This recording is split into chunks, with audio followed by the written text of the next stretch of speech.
يبقى احنا بنعمل رز الصيادية بتاع الجمبري. بصل على النار تتحمر كده ونسقيها بشوربة الجمبري. معانا شوربة الجمبري لونت اهي، شايفين شكلها طعمها وريحتها تحفة. هنسقي بيها الرز. احمرت اهي، هننزل بقى بالرز غسلينه، هننزل بيه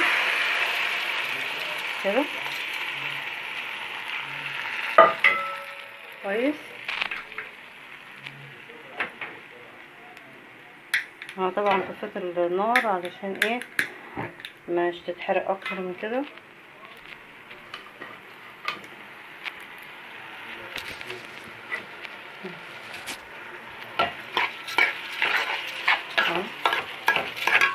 اقلبها تقلبتين كده.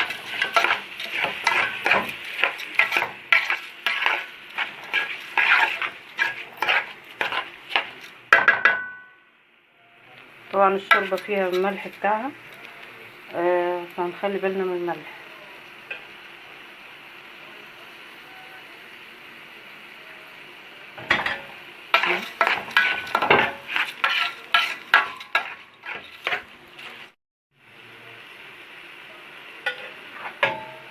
اهي الشوربه بتاعت الجمبري بتاعتنا طعم خطير وجميل اهو. هننزل بيها